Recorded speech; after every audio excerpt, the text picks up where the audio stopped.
idol, no? Dito po sa Maui. Yun po mga idol, no? Isang mapagpalang araw po sa inyong lahat. Yun, nakauwi na po kami kagabi. At gaya po ng sinabi namin kasama po namin si Maui na umuwi, no? Umuwi. Grabe yung... Kumusta? Bro, Anong okay na din muna to. Yan, nakaano na po si Maui mga idol, nakagraduate na po. Diba, salamat sa mga Graduated na. pinahiram nila po ng mga Ano to? damit. Bachelor to, bro. BSBS, no? Busy. Bro, So, akala ko mga hunter tayo, bakit may butterfly? so yan, yun natin yan. Yun po mga idol, dito po kami lahat para sa isang operation na naman, mission to kill Commander Balaw. So marami daw siyang mga rest house, maraming kampo, pero iisa-isahin po namin puntahan para magjakpatan natin sa Commander Balaw. At yun, yung mga armas po namin, barel, yung mga samurai, yun. Direct wala na po ni Brother Maui na mga kagabi. Para po namin pinakita sa video yung ginawa namin yung mga kapatid na idol, no? Kasi para sa ano din, para sa kaligtasan na yung mga kapatid. Alam kong nanonood sila sa mga video din sa Mandarlawet at kasama ko sa mga Makapagaya. Oo, Nanonood sila? nanonood yun. Dagdag views pa rin natin. Supporters na ako. Dahil natin sila pala. Mga silent viewer na kalaban.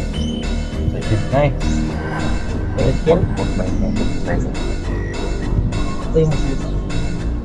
So, Ayan sa views natin. yun, maraming salamat po sa sa suporta ninyo at sa mga pagdarasal ninyo para sa kaligtasan naming grupo sa kanya-kanyang buhay po namin, no? At pati na rin po sa nagdasal para magbagong buhay na din si Maui, at ngayon dito na po kasama lang po natin at masaya po kami mga idol, no? Masaya po kami. Dating kaaway, ngayon kakampi na. At sa totoo lang bro, alam mo naman si Maui, no? Hindi naman ito mga idol, hindi naman ito ilan lang yung tao na ilan lang mo, pero parang hindi ka na ngayon alam sa trabaho ng gawin mo. Siguro bro, dahil lang ako sa Yung sa tao. Napitilitan ko bro kasi nakalaban ko na napatay yung ama ko. Yung na yun, sa akin mismo yun, pero yung pagka ng mga panahonan na bigla yung nawala yung kapatid ko. Hindi ko alam kung sino or saan. Doon ko na lang nalaman na sa gitna ng paglaban ko sa mga may isang tao na nagsabi na kailangan kang sumunod sa akin. Kailangan mong sundin lahat ng mga gusto ko.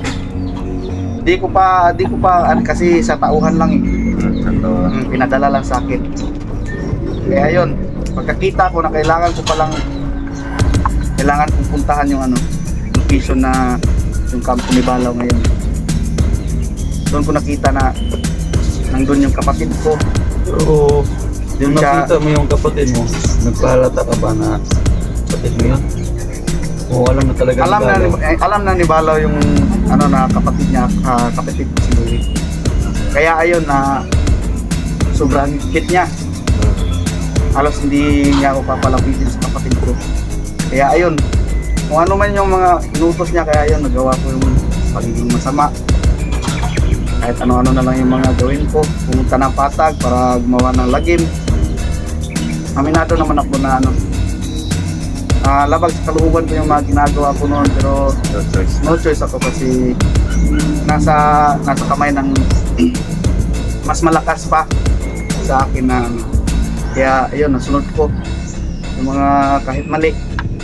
Kaya sa lahat man ng alam ko na maraming nagagalit sa akin. Kahit hindi namin namin. Kasi kahit kanina, naman ko. Oo. Pero sa akin, pero di bale, hahanapan natin ang paraan para matapos yung paano. Kasi hindi po nakakaalam mga kapatid, mga ka-idol, no? May ginawa po kami na Commander Lawig sa buong grupo niya.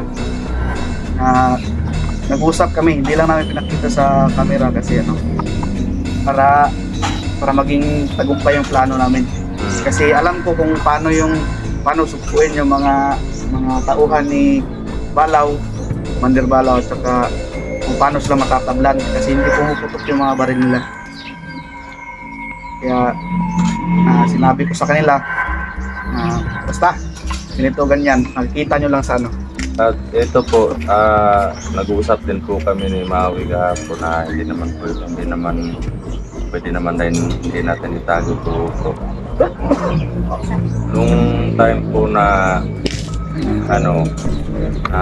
lumabas si Maui para makipaglaban sa amin, yun po yung time na galit pa siya sa akin dahil po sa nangyari sa niya, sa tatay ni Putik.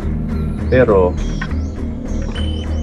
during that time na nakita niya yung video na nag-explain tayo doon bakit ito yung dahilan bakit napatay namin yung ama.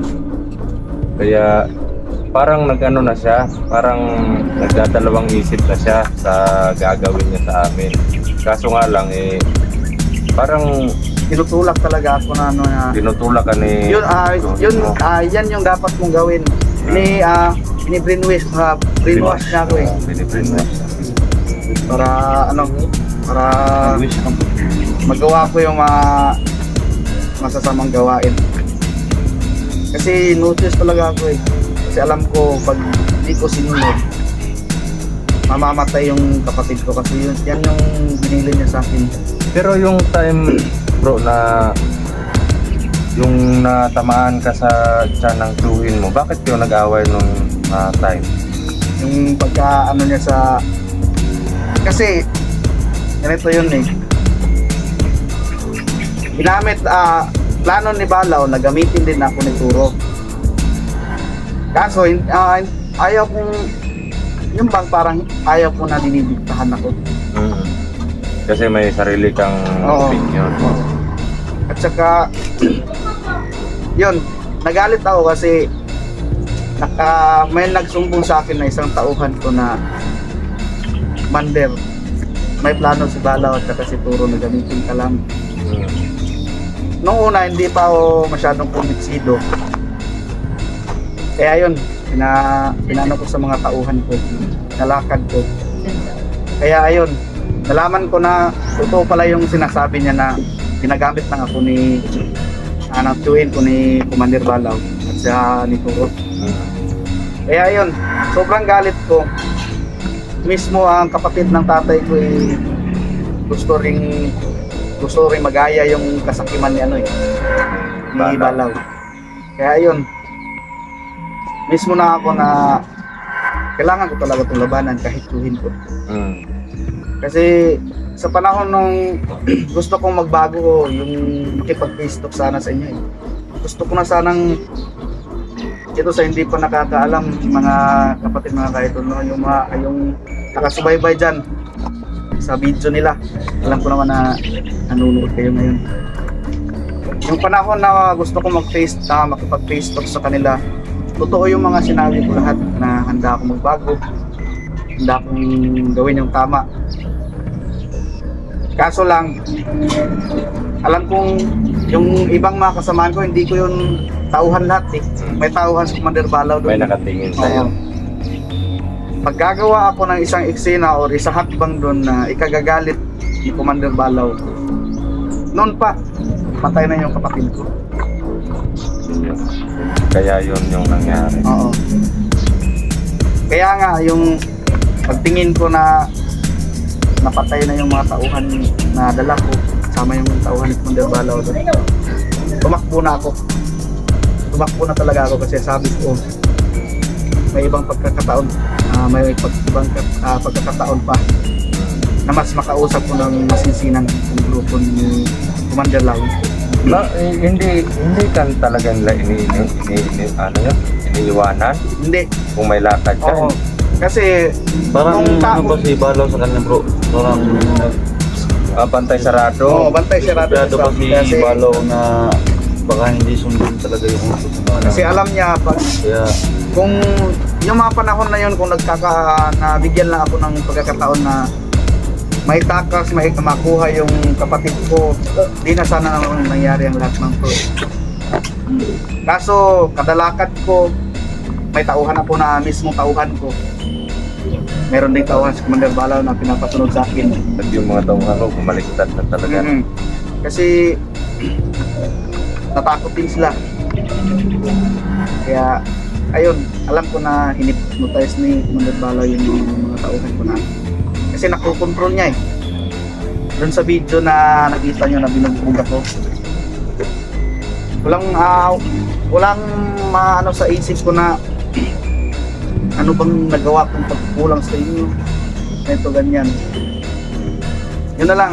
Sinabi ng isa na panahon na daw para malaman ko na may plano yung may plano sila ni Commander Balaw. At yun yung sinabi mo sa akin kagabi na ginamit, nag-usap si Balaw tsaka si Turo para gamitin ka ni Turo. Oo. Tapos napatay namin si Turo, pinalabas ni Balaw yung kapatid niya, si Jonas. Tapos si Jonas naman ang gagamit sa'yo. Si Jonas naman yung gagamit sa akin para ang gusto kasi ni Commander Balaw, hindi sana yun makakalabas si Jonas kung hindi nyo napatay si Turo. Kaso napatay si Turo, kaya ayun, nakapag-desisyon siya na ipalabas niya si Jonas. At siya yung susunod sa yapak ni Turo na maghahari-harian. Kaya nga yung time na sinugod yung bahay ni nagdadalawang isip ako. Yung Bruma. Sabi ko kung nandito siguro silang lahat, kung may pagkakataon na ako mismo yung makikipaglaban kay Jonas para tulungan ako. Kaso wala kami nadatnan doon. Kasi yung punteriya namin doon, yung anting-anting ni Bro Max. Kasi sobrang laki ng ambisyon ni Commander Balaw ng Jonas. Para kay At dahil naman dito sa ng certainty sa akin, alam ko na nakapagsumbong sa akin ng isang tauhan ko na bago siya namatay. Commander, oras na magkatagpo kayo ni Commander Balaw, wag na wag mong ibibigay at wag na wag mong papakita yung ating security sa'yo. Kasi nakita na yan, na ano mo na yan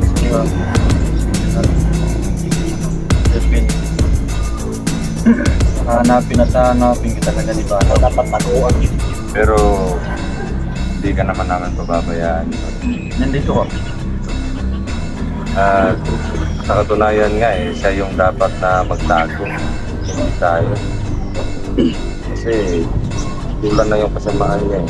Tapos gusto kong malaman talaga kung yung yung connection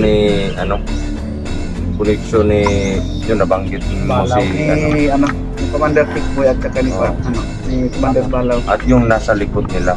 Yung big boss nila. Yan At talaga may- yung may mga connection pa daw mga idol. yung iniisip ko talaga na gabi. Kung sino yung sinasabi ni Maui Makikus nila. Kasi Yan kahit yung din ako dapat mauna natin patayig yung ugat. Dapat una natin putulin. Hindi mo ba na Pero yan? hindi ko na hindi ko nakita, hindi ko na-meet. Basta narinig ko lang sa pag-uusap ni Commander Tikboy at saka ni Balaw na na mas malakas pa sa kanila, kailangan nilang sundin yung mga pinag-uutos at pinagbibilin sa kanila. Ma-influensya yung tao na yan.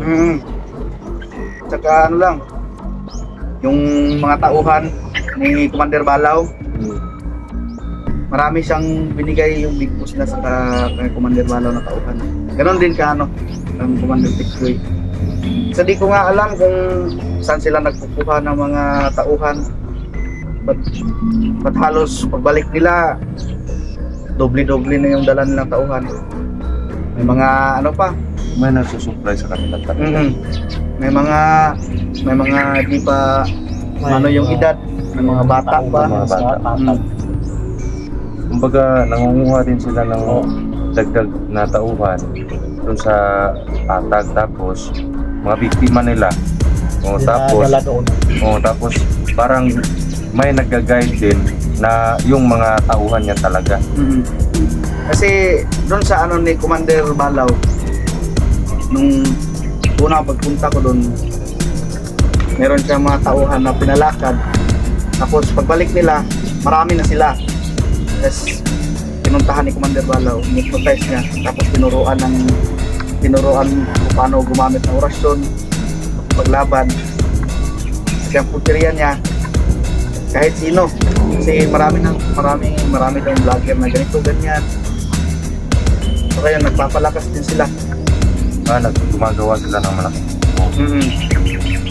Kaya kung sabi ko nga, kung magkakatipon-tipon lahat ng mga hunter, mga vlogger siguro, at saka yung ng ilang mga commander na mga malalakas din. Parang madali lang yung issue para sa atin kung isang tumpok tayo ng hunter. Pero kaso hindi eh. Tumikbo ng ibang landas katulad ko mga kapatid, mga idol. Aaminin ko naman na nagkamali talaga ako sa mga ginagawa ko. Pero di pa huli ang lahat, mga kapatid. Kasi Lahat tayo. ngayon na nandito na ako sa kamay nila, kasama na silang lahat, dito silang apat. Alam ko naman na tama na itong dinadaan ng landas ngayon. Tama na talaga. Kasi Tuwid na to. walang mangyayaring pagbabagong buhay sa amin kung masama pa rin ang buhay kung pinasok na. Kasi pare-pareho lang eh. Galing ka na doon, tapos punta ka sa kabila, masama pa rin yung ginagawa. Wag na lang, diba? Pero ito, yun yung prinsipyo natin na pangahawakan. Kung saan yung kabutihan, andun lang. Kasi alam mo naman noon na nasa Kilusan pa ako, ko yung mga tao ko talaga, pinatalon ko lahat. Ito yung una kong pinalaban. Kasi may mga tasks na may mga tasks na kailangan mo na sundin. At kung hindi mo masunod, ito sa mga tao mo, gusto mo pa yun. Kaya yung ginawa ko, pinasulat ko. At yun mga idol, no? So, proceed tayo? Oo. Ready ka na? Kumain ka na.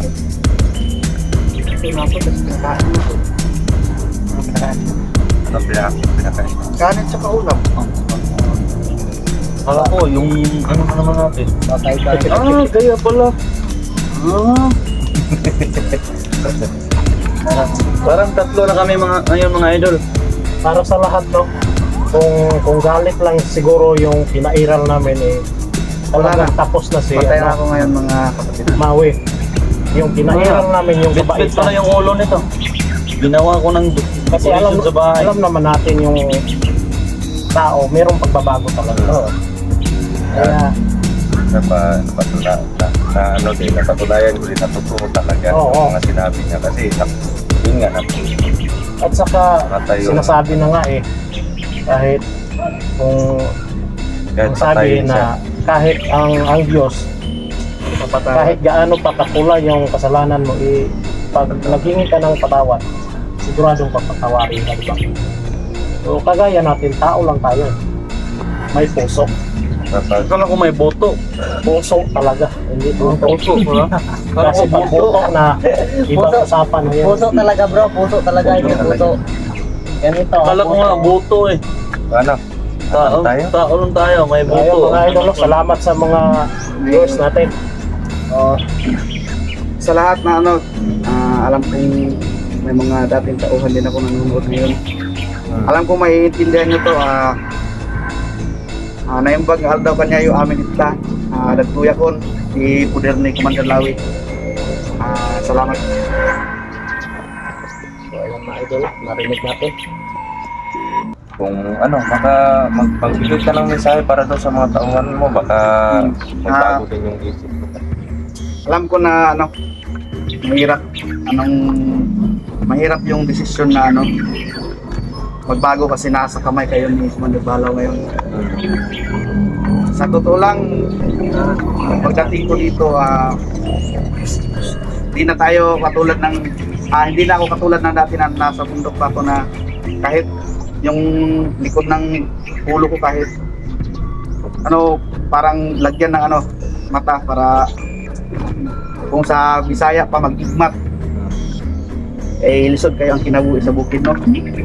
Kung sa tanan mga tauhan ako diha, kung andam mo nga magbago, surrender mo kay tabangan mo ni Commander Lawi o sa grupo, tibuok grupo ni Commander Lawi.